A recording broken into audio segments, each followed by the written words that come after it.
अगर आप पढ़ेंगे तो उसमें यहां तक लिखा है कि रामचंद्र जी की पत्नी सीता का जब हरण हुआ और रावण लेके जब भागा तो हनुमान और लक्ष्मण जब तलाश करने के लिए गए तो सीता जी बड़ी चालाक थी, कहीं चप्पल फेंक गई, कहीं नथुनी फेंक गई, कहीं दुपट्टा फेंक गई, कहीं चप्पल फेंक गई, कहीं कड़ा फेंक गई।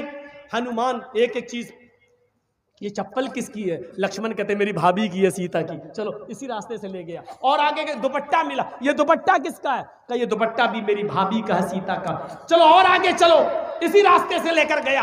और आगे बढ़े, एक एक चीज हनुमान जी देते गए और लक्ष्मण पहचानते गए। लास्ट में नाक में पहनने वाली नथुनी मिली, नथुनी। तो हनुमान ने कहा ये नथुनी किसकी है? जल्दी से लक्ष्मण ने कहा अरे यार हनुमान जी ये नथुनी नहीं मालूम है, ये शायद मेरी भाभी की होगी। हनुमान ने कहा सारी चीजें पहचान गए, नथुनी कह रहे होगी। तो हनुमान जी के इस प्रश्न पर क्या जवाब दिया लक्ष्मण ने?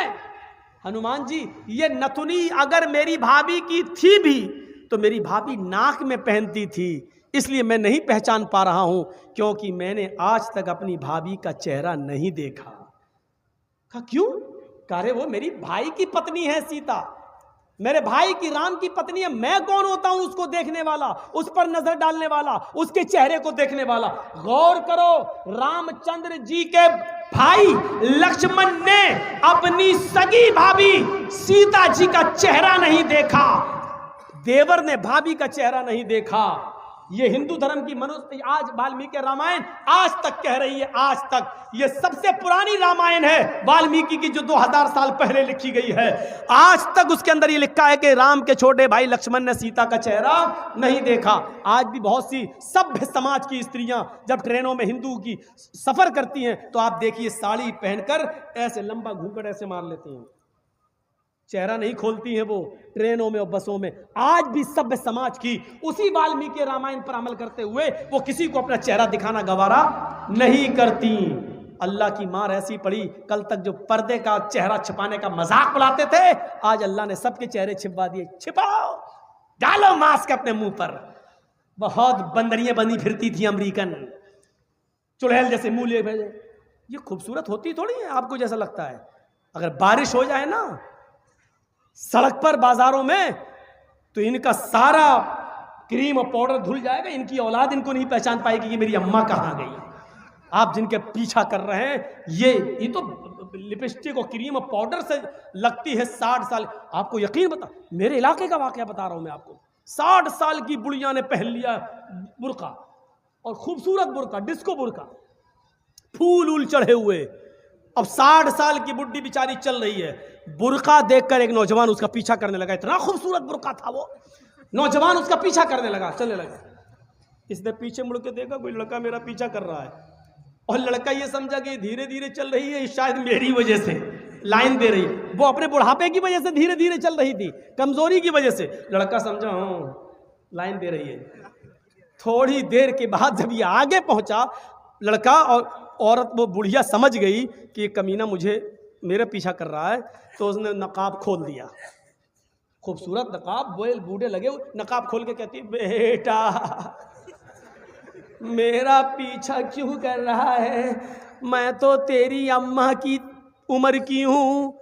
कब वक्त 2 घंटे की मेरी मेहनत बेकार कर दी बुढ़ी ने, हमें क्या मालूम खोदा पहाड़ निकली चुईया। तो लड़के को भी गुस्सा आया, कहने लगा अरे अम्मा हम अपने लिए नहीं अपने अब्बा के लिए ढूंढ रहे थे। सोचा कुछ तो कह दूं इस बुढ़िया को, इस उम्र में तू इतना खूबसूरत बुर्का पहन के जा रही है, फूल उल सजे हुए। लड़का सोचने लगा जब बुर्का इतना खूबसूरत है तो बुर्के वाली कितनी खूबसूरत होगी, लगा उसका पीछा करते हैं। लक्ष्मण ने अपनी भाभी का चेहरा नहीं देखा। हर पढ़िए हदीस, अय अल्लाह के रसूल अराइतल हमवा या रसूल अल्लाह, अय अल्लाह के नबी देवर के बारे में आपका क्या ख्याल है? क्या मैं देवर से पर्दा करूं?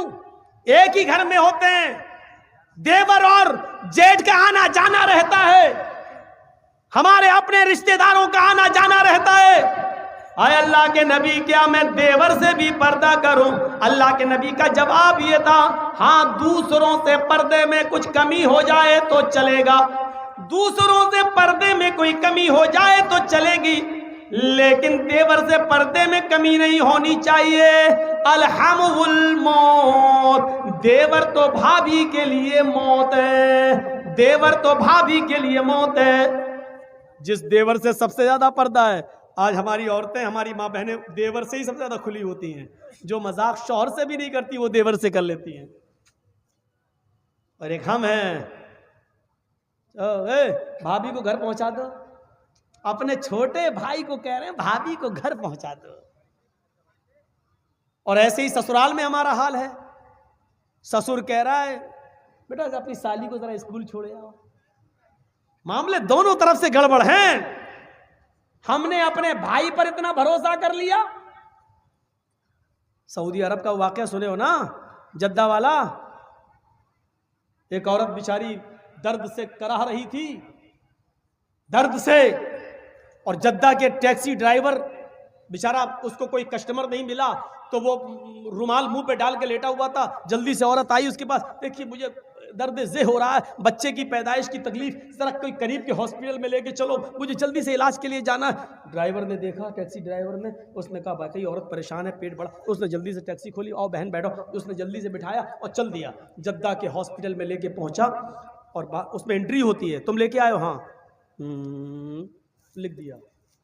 अब ये बैठा है कि जल्दी से वो चेकअप करा के आए, तब हमें पैसा दे, जितना हुआ मेरे रियाल। उधर पता चला साहब उसको एडमिट कर लिया गया है, अभी वो 2-3 दिन रहेगी, आप उसके साथ आए हैं? इसने कहा जी। कहा ठीक है, उसको एडमिट कर लिया गया है। और उसने सोचा कि चलो अब हम चलें, 1-2 दिन के बाद आऊँगा, देख लूँगा अगर बच्चा अच्छा पैदा, अभी इतनी जल्दी छुट्टी थोड़ी हो जाएगी, डिलीवरी का मामला है, जब गुजरूंगा तब ले लूँगा पैसा। ऐसा वो चला गया। ये घर में जैसे ही लेटा, इशा के बाद सोया, फजर की नमाज जमात के साथ पढ़ने जाता था और फजर के बाद टैक्सी चलाता था। फजर की नमाज पढ़ के जैसे ही घर आया, इसकी बीवी ब्रेड और आमलेट बना के लाई। टेलीफोन की घंटी बजने लगी इसके घर पर, क्योंकि जब रजिस्टर पे जब इसने औरत को छोड़ा तो अपने घर का मोबाइल फोन और नंबर सब लिख दिया था। फोन फला बोल रहे हो जी? भोपाल के रहने वाले थे ये लोग, टैक्सी चलाते थे 20 साल से सऊदी अरब में, जद्दा में। अच्छा तुम यहाँ अपने घर पे आराम कर रहे हो? का क्या हुआ? अरे कल तुम अपनी बीवी को हॉस्पिटल में छोड़ के गए हो ना, बच्चा हुआ है लड़का, आओ और अपनी बीवी को लेके जाओ यहां से। कहता है डॉक्टर दिमाग तुम्हारा ठीक है? बीवी?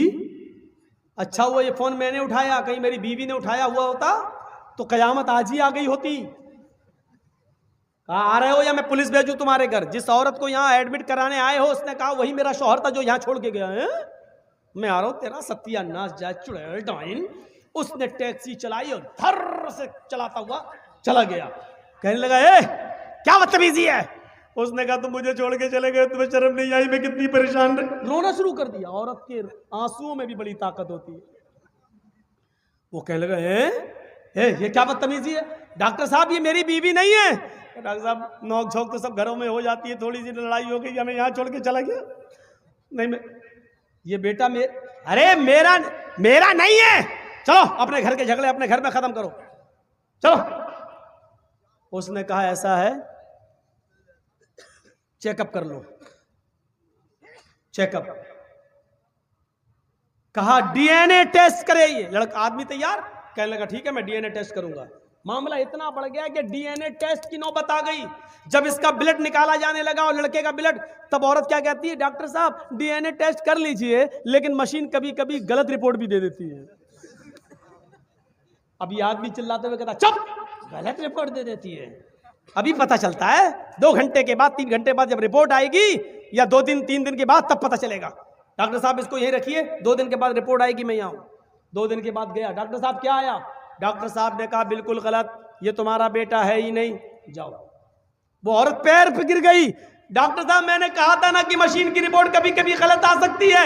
आई, अल्लाह की कसम यही मेरा पति है, यही मेरा हस्बैंड है, यही मेरा आदमी है।